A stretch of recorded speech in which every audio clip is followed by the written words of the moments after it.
Yumpin' Yemeni. Hello, I'm Candid Frank Stanisci of Candid Frank Live's Leaf Talk. Welcome to the Spanglish World Network on Zingo TV, channel 249, 250. Please remember to download the Zingo TV app at the respective app stores for iOS and Android devices. While you download, make sure you rate and leave a comment. Both apps are absolutely free.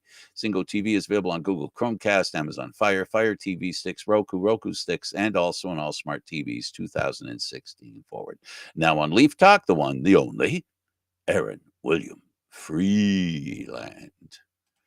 How are you doing today, Frank? That's like Nylander. Isn't that the way they say it at the game? They do. Nylander. They draw it out a little bit.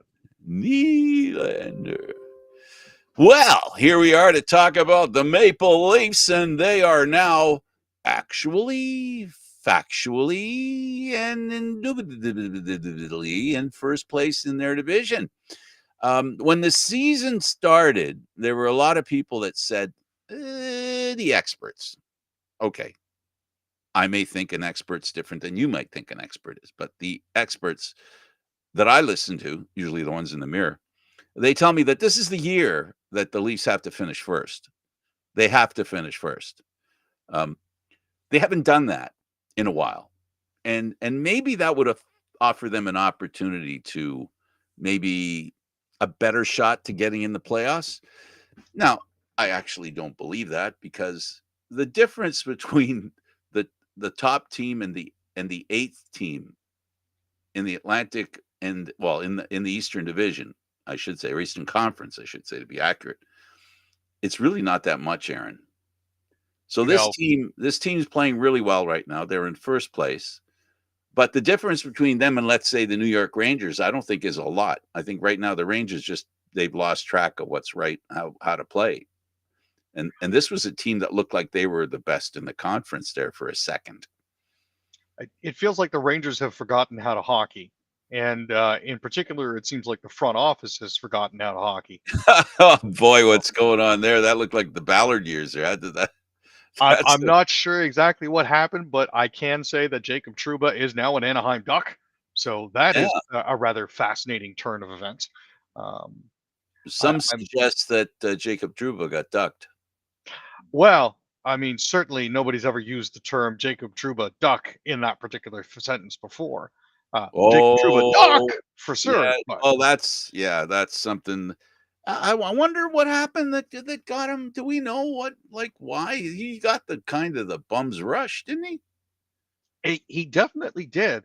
I wasn't 100% sure exactly what was happening. I know that he had been put on injured reserve because of back spasms, but I wasn't 100% sure why. I mean, they got rid of his $8 million salary all in one go. They get Urho Vakanainen and a 2025 fourth-round draft pick in return. And the Ducks will take the full $8 million salary cap charge for the rest of this season and next, which means that the Rangers now have $8.5 million, and they're on pace to accrue almost $27 million by the March 7th trade deadline, according to Puckpedia. So that's an interesting situation. How is it that they get draft picks, and when the Leafs trade a guy like that, they want to get rid of with a big contract? They've got to accompany him with a first overall pick. Okay, first round. I am never 100% sure exactly how all of this exactly works. All I know is that at this particular point in time, New York looks to be like they managed to get out from under the rock that they're under. They're currently sitting with a projected cap hit of $83.2 million, and there's $88 million in cap space. So, I smell something odious. There's a smell here somewhere. It could be that they're retooling. Or it could be that somebody in New York's helping them out, because I don't know how they make that trade and get how do they end up with a fourth-round draft pick instead of offering up a first-round draft pick for a team to eat salary? I have never seen a team eat salary and give away picks and not get any in return. This is a first in this version of the National Hockey League. There's the last dozen years or so. I think dovetailing with this move to get Trouba out to Anaheim is the interesting fact that Shesterkin has signed an 8-year, $92 million contract extension. So in order to get that doesn't answer the question. How do the New York Rangers do something no one else has been able to do? I'm like I said, there's a smell somewhere. I'm smelling something. I don't know what it is, but it seems kind of odious. And I don't know. It seems a little untoward. I don't know how they ditch $8 million in contract and get a draft pick in return. And when the opposite is that they usually give up a first rounder. We saw the Leafs do it how many times? How many Yeah. how many times did the Leafs do it? Is it because the Leafs are stupid? I mean, sorry, that's not nice. It's not nice to call people. Well, I mean, we certainly had a rookie Was Dubas GM. a dum dum? Was Dubas a dum dum? How did he give away first round draft picks for players in that same exact position? A player with a big contract that we know the team doesn't want. Does that not sound like what happened with the Rangers? It's like it was no secret they wanted to trade him, and you're telling me they got that good a deal? Interesting. Interesting.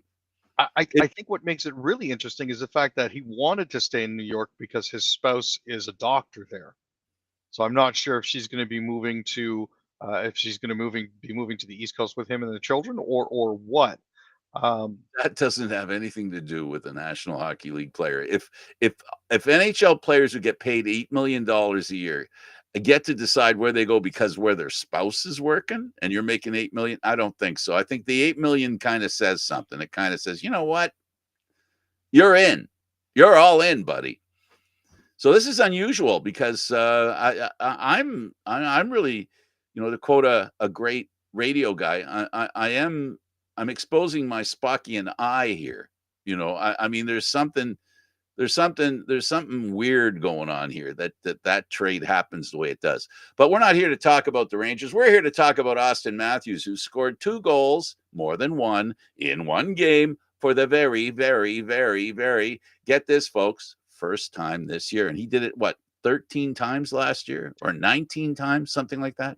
I think 18 or 19 times last year. Yeah, Right? this was a really interesting game in that I thought Marner was going to end up with 4 points, but unfortunately they decided not to count John Tavares' empty net goal right at the buzzer, um, which would have been embarrassing enough for the Predators player that was chasing him back, because John isn't exactly known as being the most fleet of foot.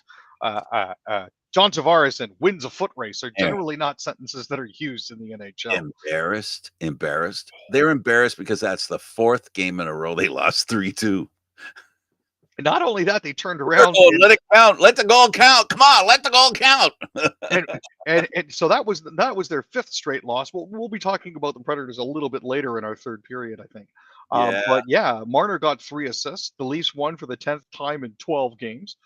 This is, I think, their 3rd win with Austin Matthews back, who's now scored 4 points in the first 3 games that he's been back. He's had 2 goals, 2 assists. Um, he scored twice early in the third period. Nylander also scored for Toronto. Joseph Woll had 22 saves. Marchessault and Jankowski scored for Nashville. The problem was Nashville loaded up with a whole bunch of guys over the course of the summer. If that's And what I call it. they added about 100 goals to their lineup. And Well, unfortunately, 100 last year goals. Unfortunately, yeah, this year has translated to less. this year goals are a little bit less. I mean, they got themselves 2 players that were key components to the teams they played for in winning Stanley Cups. Marchessault and Stamkos. And you got to wonder if Stamkos is maybe regretting his decision to move on from the Tampa Bay Lightning after those 2 Stanley Cup wins. And Was it his decision? probably not. I mean, let's be honest here. A lot of the guys that move teams during the offseason don't move because they want to. They move because the team is trying to do something else or going in a different direction.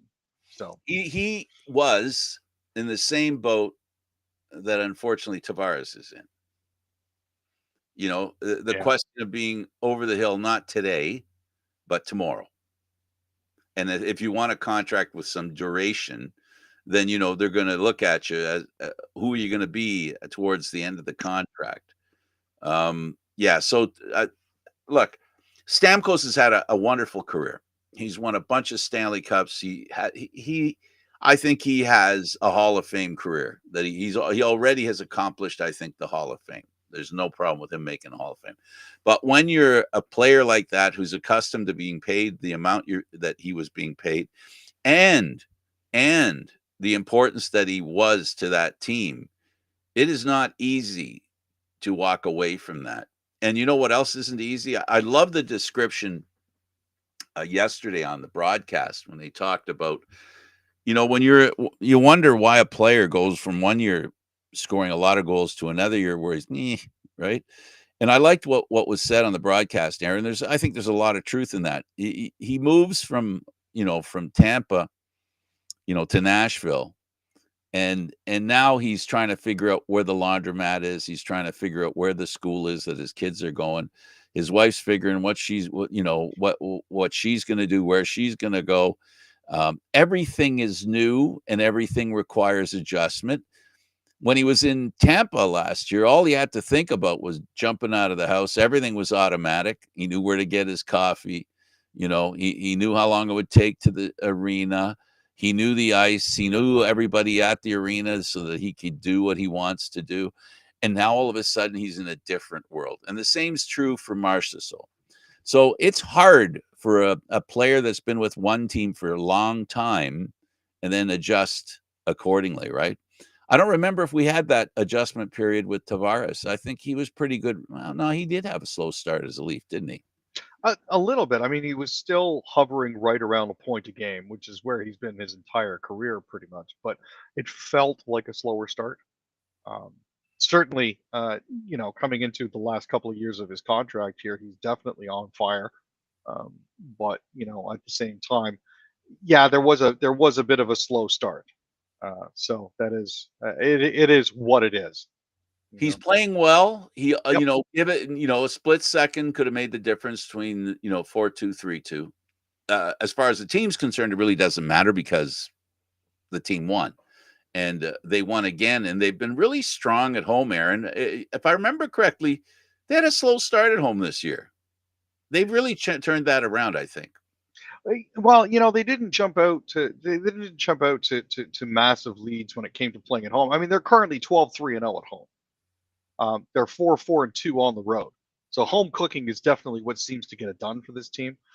Compare them to the Panthers or even to the lowlier Bruins. The Panthers are 8-5-1 at home and 8-4-1 on the road. The Bruins are 8-6-2 at home and 6-5-1 on the road. A lot of the teams that are up near the tops of their divisions have managed to figure out the road trick. Yeah, So, well, that's to be a top team in the league, you got to win more than half your games. So, you only play half at home. So you have to figure something yeah. out on the road, right? For your lack of perfection has to be made up on the road that you have at home. So, yeah. So, the other thing is that now, they're talking about Matthew Nyes now. Let's go to Matthew Nyes and you wanted to talk about the fact that he probably could be the best power forward since Gary Roberts. I think that's I think that's a comparison. I'm not going to call it fair or unfair, but it's a comparison. The reason I say it's not fair or unfair, we're talking about a young player playing for the Leafs, starting his career and doing it in Toronto, and Gary Roberts, basically coming to Toronto to end his career or pretty close to ending his career, correct? So Yeah. there's a difference there, right? But what you've got is you've got a young man that it's funny because we know now from what happened to him in the playoffs the first year that he's with the Leafs in Tampa when was it what's his name? Wasn't Maroon? No, it was the other guy. No, the guy from Florida that basically sumo wrestled him to the ground. Cousins. Yeah. Yeah, Cousins. Thanks. Threw him to the ground and separated his shoulder. Um, he invites that kind of behavior by the way he plays. Oh, there's no doubt about it. I mean, Matthew Nyes plays a very physical, very rugged game. And he's still very young. He's only 22. So far this season, he's got 10 goals in 23 games. That's putting him on pace to score 34, 35 goals in his second really full-time NHL season. Um, More than double the 15 goals he generated in the 2023-2024 campaign. Um, I mean, and for the amount that they're paying him, he is an absolute steal at $925,000. That won't last long.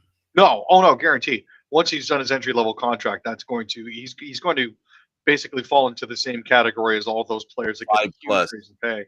He'll There's be no 5+. I think he'll be 5+. Yeah, which is why I'm glad that the cap is going up as much as it is projected to go up over the Well, course of the it can next only 2 help years. you with a couple of players, not all of them, Aaron. Yeah.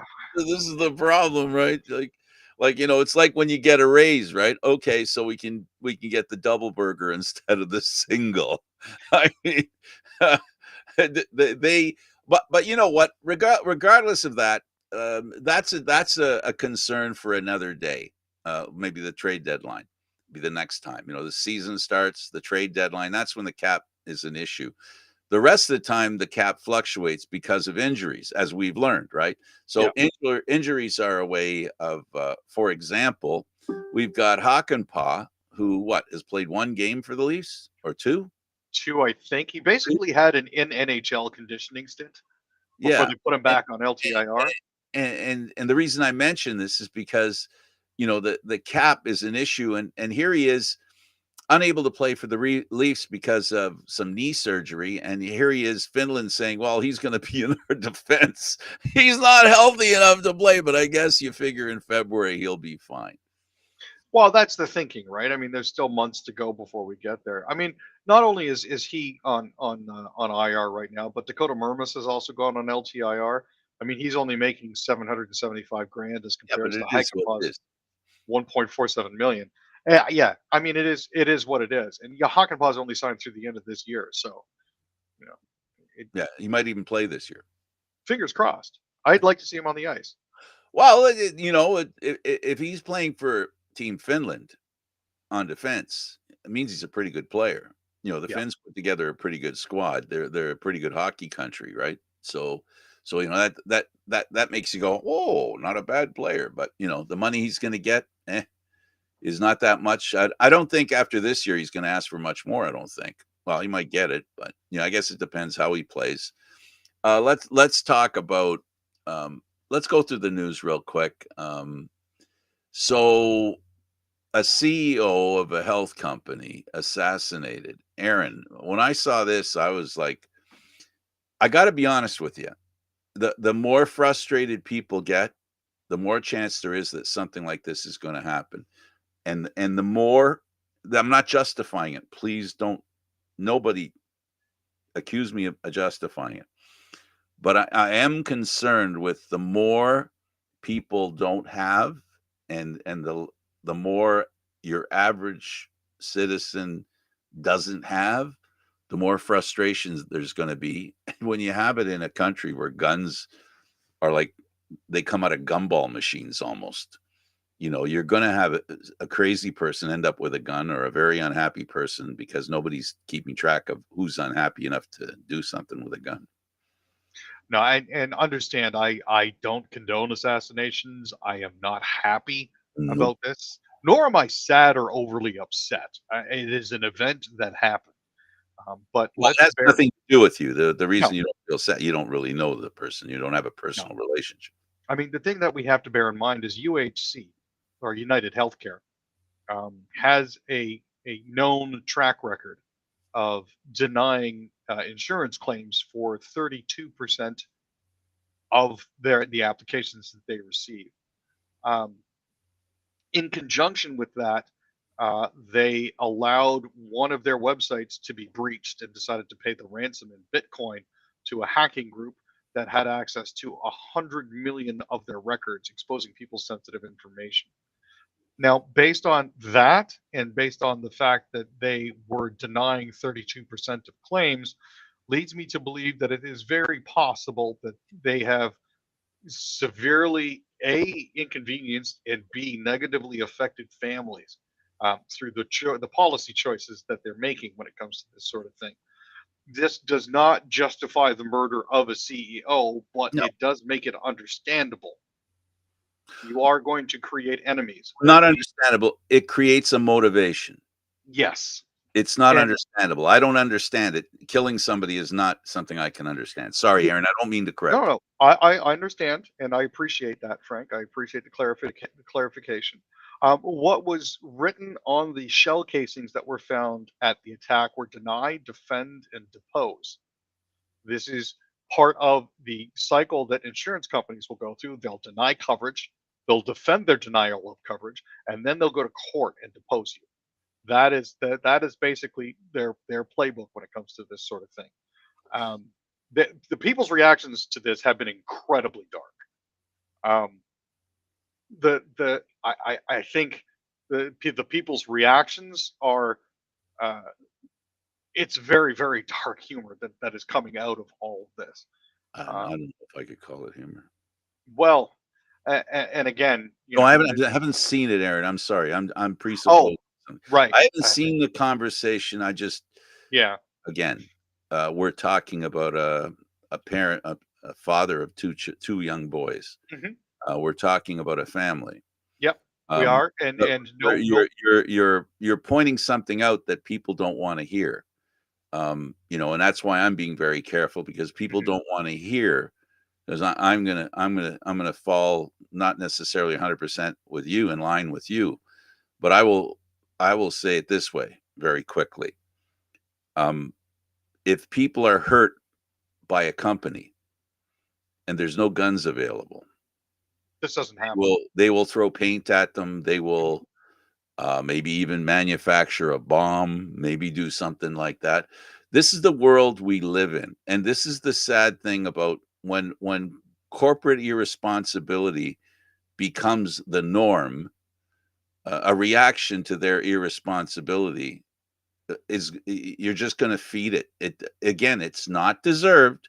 It's a reaction, and what we're seeing here, Aaron, and real quick, we're seeing anarchy at work. This is anarchy. This is what anarchy looks like. It isn't just a guy who's president being an anarchist.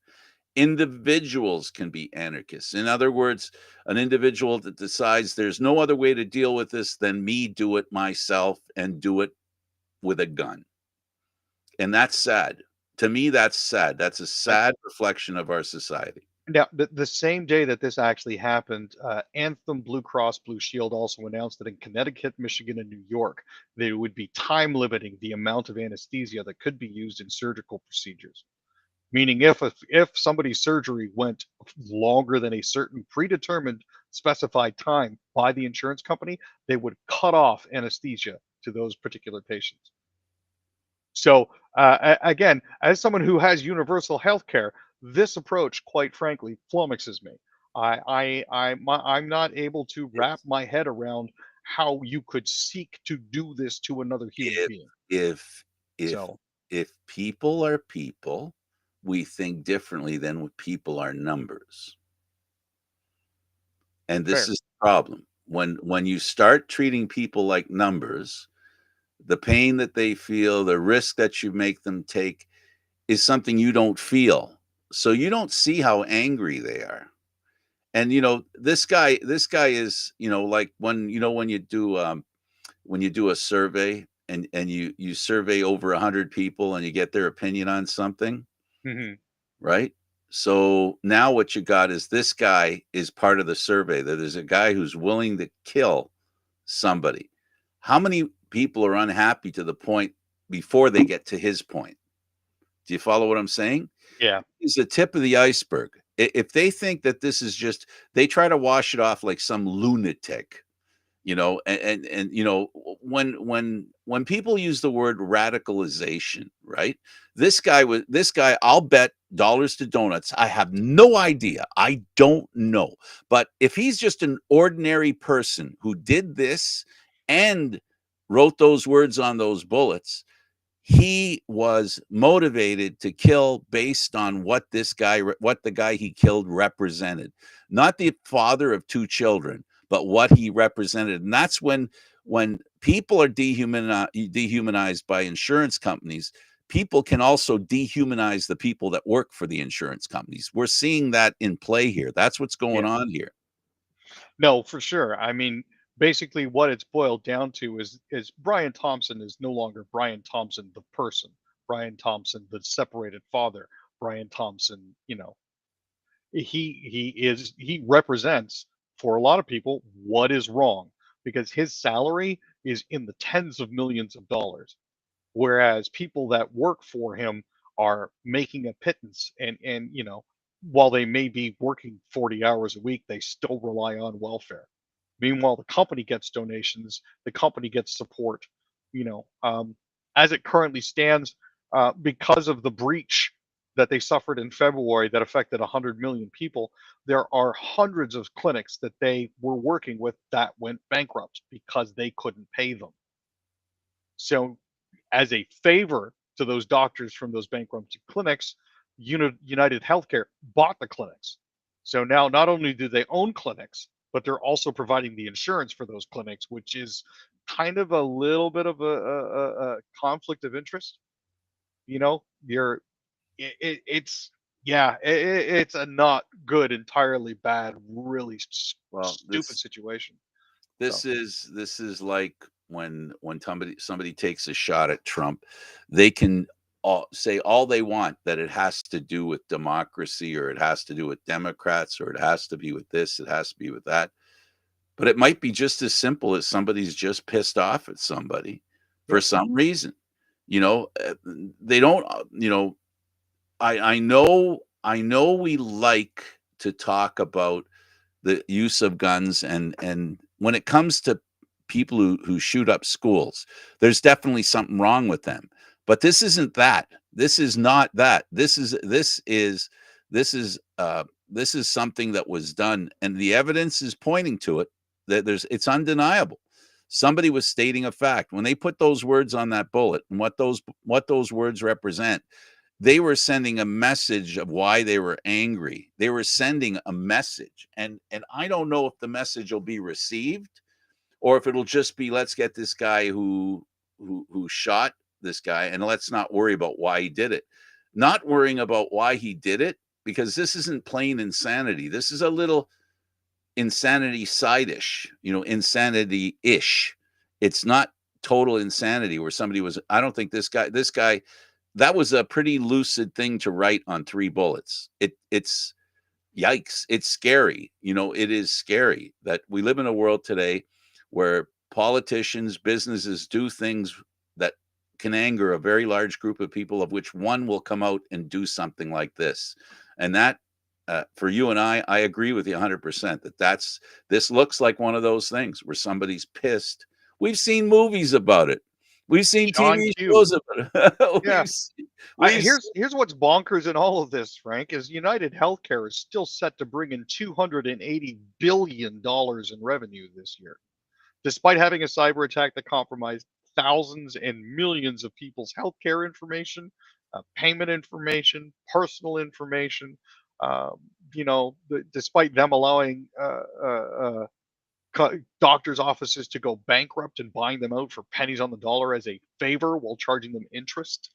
You know, all of this is just boggles my Canadian mind, because I just can't wrap my head around it. Well, So, there are angry people in the world, and yep. some are angered for the worst and tiniest of reasons. I think And what upsets me the some most about all. Sorry, Frank. I no, don't no, mean to I'm just interrupt, but saying some are angry because of bigger things. and I think what upsets me the most is it takes a white, rich CEO to die before we're potentially going to see any gun law changes. That's I Uh, think the thing that upsets me I the don't most. think it'll change. Well, Uh, I get what I know what you're trying to say. I know, Mr. you know, Left. I know what you're yeah. trying to say. You're trying to say that if the target is on rich folks may think a little more seriously about. But I think kids fit into the rich folks kind of, because that's innocence, and they haven't done anything with such innocence being killed, a dozen at a time.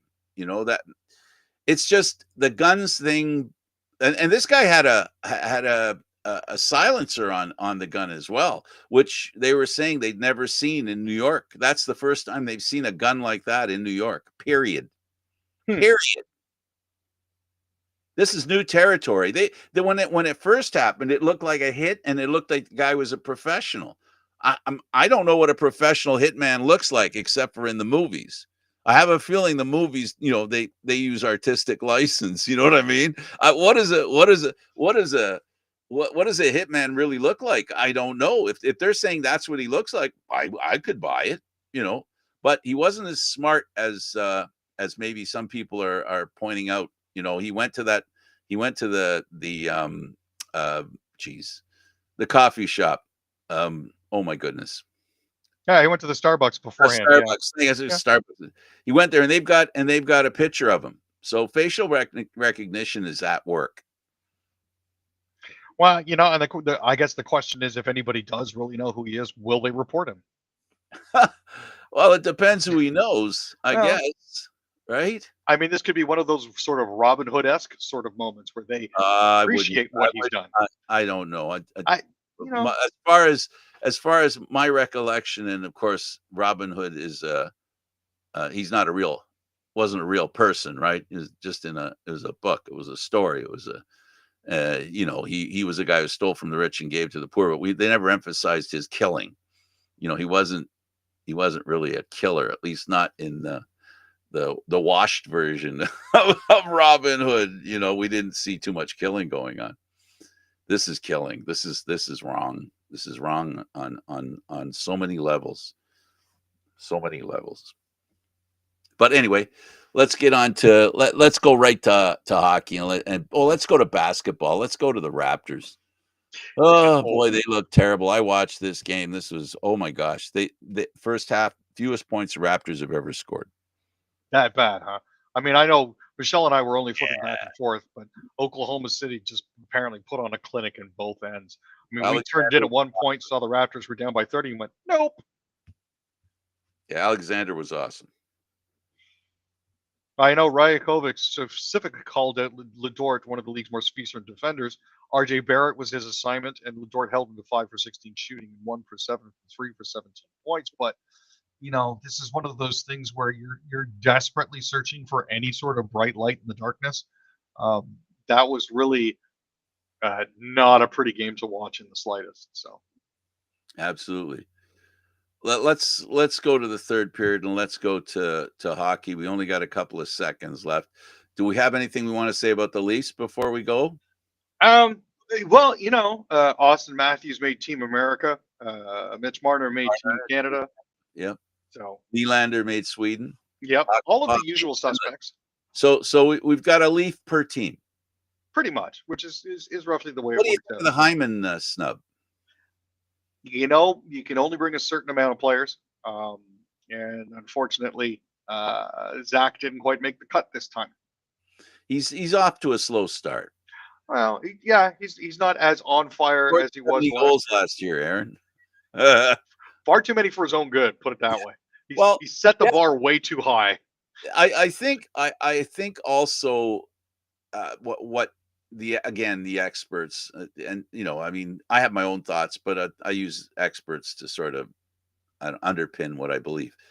And the old story of if you want to win these kinds of events, you can't just take the top 10 players who score and put them on your team.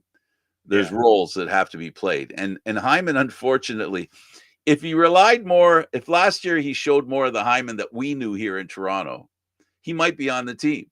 But when he became a big scorer, they've got a few of those. There are a few of those in the National Hockey League. So they have a couple of those, the better ones than him, that they think are better than him. But then they also have guys that don't score so much, that know how to kill penalties, that know how to play, how to shut down the other team's good players. So role becomes the operative word when you put these teams together, scorers, defenders, and then you have your goaltenders, right? So, Aaron, I like the idea of this tournament. It's going to be fun. It's going to be a lot of fun. And I'm going to really enjoy, if you're a Leaf fan, watching Austin against Marner. Here's the thing, though. You've got Austin, you've got Eichel, you've got both Kachucks, you've got Kyle Connor. That lineup, that lineup is a little bit of sandpaper to it, which is why a lot of people didn't understand why Wilson of Washington didn't make the team, because they can use a little bit of that. They're going to need a bit about that with the Americans. Oh, for sure. The problem is, on paper, this is, I think, the best looking American roster that they've put together in decades. Absolutely. And they're pretty people. The experts are pretty impressed with the forward combination that the Canadian team can have, and we all agree. I think all of us. We don't have to be an expert to look in the net and go, Canada goaltending, because now they're relying on somebody whose consistency has really been up and down. You know, Oh, if you're talking about Bennington, yeah. who else am I talking about? He's their number one right now, right? Oh, yeah, Sam Montembeau has actually been making a decent case for it. But we were He's joking been about him having a last. I terrible was season with joking about Montreal, him but last week with the Vezina Trophy after playing the Leafs. What happened to the Vezina Trophy winner? I oh, guess I guess the only game they've watched with Mutombo is the one against the Leafs. probably. But I mean, A couple of with America showing up with Hellebuck, Ottinger, and Swayman, that is definitely something that makes you turn your head. I'm glad to see that Markstrom is going to be there and Olmark oh, is going to be there. oh. But I like Sweden's goaltending better than Canada's. yeah, I like I, I, America. I like the US's goaltending better than Canada's. If I'll be this honest was with you. 3, 4 years ago, I would have liked Finland's goaltending better than Juuse the Saros, Ukko-Pekka Luukkonen, and Kevin Lankinen are not to be not. overlooked. Well, there you go. You So know, that's the one thing our I don't know why our junior ranks aren't aren't working with the goaltending. I don't know why the goaltending in Canada doesn't seem to be really good. But maybe we don't respect the Canadians that are in goal. Maybe that's all it is. Maybe they're better than we realize or better than we think. you know what? It's very possible that that the Goldies are the most overlooked and misunderstood part of any hockey team. Yeah. Well, the defense is pretty good. They've Yeah. got a nice variety of defensemen. They've got stay-at-home guys. They got guys that can run the power play. There are guys that are really good at 5-and-5. And every time these kinds of tournaments happen, Aaron, we always and it's been a while, and just I want to remember, it seems into my recollection, the hockey's amazing. Or My it's terrible. Oh, no, I've never seen it terrible. Might be terrible for Canada, but it's never been terrible hockey. No, it's never been terrible hockey. I mean, well, terrible in the sense that, if the difference between the two teams is a lot. But I do know two things about these kinds of events. It won't be as intense, but I love the intensity when they're wearing the maple leaf, Aaron. Come on. That's definitely fair. Seeing Canada against the U.S. Nothing stirs your grits more than that. I mean, that's Austin Matthews. Hit him, hit him, hit him, hit him, hit him through the wall. Come on now. Don't fool around no more. Marner, come on, knee him. Come on, man. Let's go. Let's go. Let's win this game. So I have a quick question for you, Frank. Okay. Are we going to run full time, or would you like to? Well, I think Eduardo will be fine that we run full time. What Okay. do you think, Eduardo? Because that's why I was you know um, moving us along. My apologies. Let's what if he turns us off, he turns us off. How's Yeah, that? you know what? Hey, we'll give him carte blanche to just pull the Let's plug let's. whenever he feels like he So what wants. we're doing right now, we're playing without a clock, Yeah. right? Okay. So pull the cord whenever you feel like it, Eduardo. All right. So then what we'll do is we'll go back to baseball. Let's talk about the Rays and their stadium. So there was talk of Tampa Bay saying after the big hurricane, well, because of what happened to Tropicana Field, we may move. And St. Petersburg said, well, you know, um, we're going to approve the money. So if you guys want to move, you're going to be losing out on a $1.3 billion bond. Um, you know that because that's what we're setting up for you guys. So they're essentially calling their bluff. But it's $287 million in bonds for the Rays' new $1.3 billion stadium and $142 million for gas plant infrastructure. This now tees up the Pinellas commissioners who will vote on their portion of a $312.5 million bond on December 17th. So, after the roof got ripped off the stadium, there was talk, of course, of the Rays moving to a slightly more hospitable, less tornado alley location But it looks like the city's trying to get him to stay put. And why wouldn't they?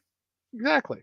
Why wouldn't they? Unfortunately, the baseball team hasn't been a lock in that town. Hmm.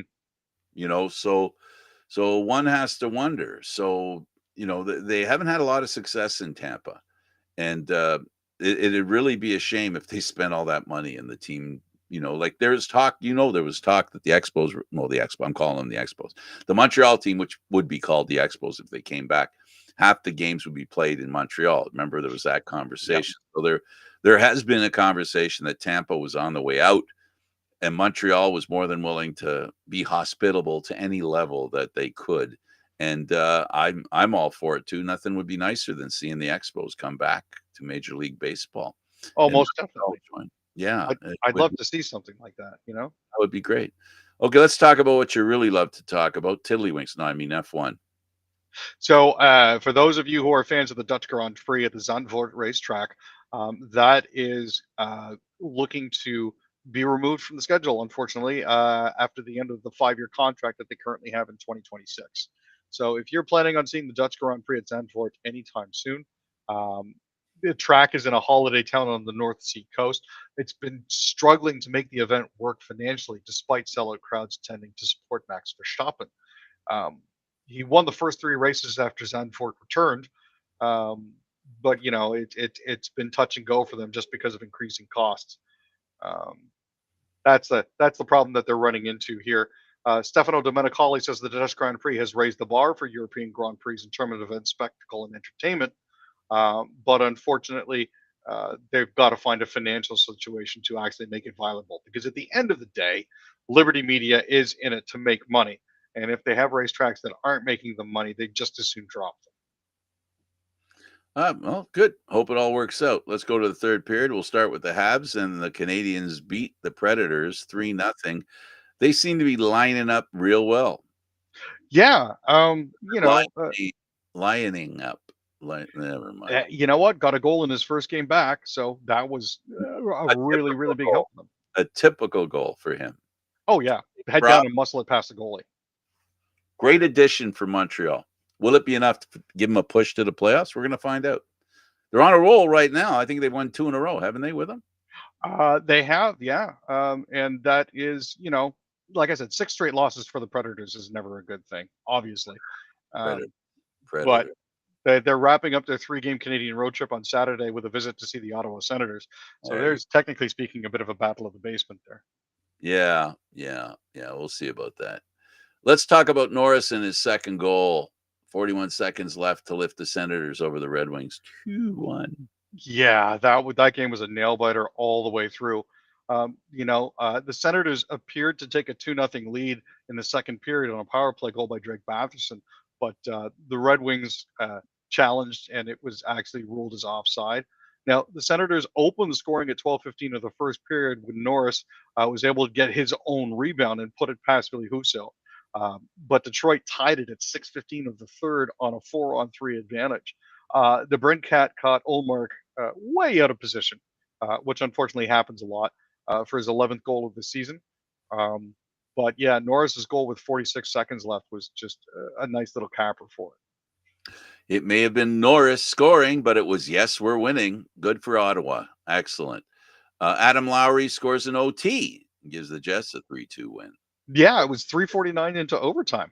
That now this actually helped to end the Winnipeg Jets 4-game losing streak. Good for what ails you, but it was an issue obviously for them. After winning as many games as they did to start the season, going on a bit of a slide like that was definitely a wake up call for them. Gabriel Velarde and Kyle Karner also scored for Winnipeg, and Connor Hellebuyck had 28 saves. This is the third time in the past 7 games that the Jets scored more than one goal, and they've only won 2 of those games. Tage Thompson's power play goal in the first period ended a run of 16 consecutive power plays without a goal. So Buffalo got off the schneid in that regard. The most recent one before that came back on November 20th in Los Angeles from Jason Zucker. So both teams have been struggling. I think it's interesting that Buffalo GM was finally set to address the media this afternoon. He hasn't actually spoken or had a press conference with the media since September, so just before training camp started. So I'll have to go back and revisit that. Unfortunately, they were going live at the same time that we were going live, so I wasn't able to tap into that. Canadian player and St. Louis Blue Parayko scores overtime winner for the Blues, who beat the Canadian Flames. Yeah, it was the OT winner. Last thing the Flames needed at this point, but good for Colton Parayko at least heading into the Four Nations Cup. Robert Thomas had a goal and 2 assists. Zach Bolduc and Pavel Buchnevich also scored, and Philip Broberg had 2 assists for the Blues, who are now 13, 12, and 2.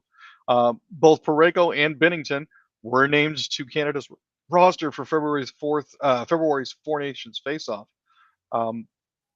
Binnington's 36 saves mark his 300th NHL appearance, just the second goalie in Blues history to reach the plateau, behind Mike Liu, who played 347 games for them. Let's talk about Hyman. We talked about him earlier, and he had 2 goals for the Oilers.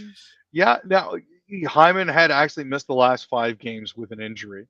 He scored the first of 2 goals midway through the first period as the Oilers came out to a 6-3 win. Being back is the best, Hyman said. To get a win and be able to contribute feels good. Obviously, as we've talked about earlier, it hasn't been the best start for him. He had just 3 goals on the heels of making a big leap forward last season with a career high 54 goals. So talk about setting the bar too high and shooting yourself in the foot. But yeah, his time away, he said, was a good reset. He didn't have the greatest start, but 2 goals in your first game back is always a good thing. Absolutely. The Blackhawks, they fired their coach, and now for the first time in NHL history, there's a Swedish head coach. Yeah. So Anders Sorensen, who used to be Willie Nylander's coach from the age of 7 up, and spent 4 years coaching in the AHL, specifically with their affiliate, the Rockford Ice Hogs, has now been elevated. What Sorensen's primary goal is, I think, is to get Connor Bedard back up to his Calder-winning trophy levels. He's actually the second Finnish-born head coach, I think, or at least the second one in.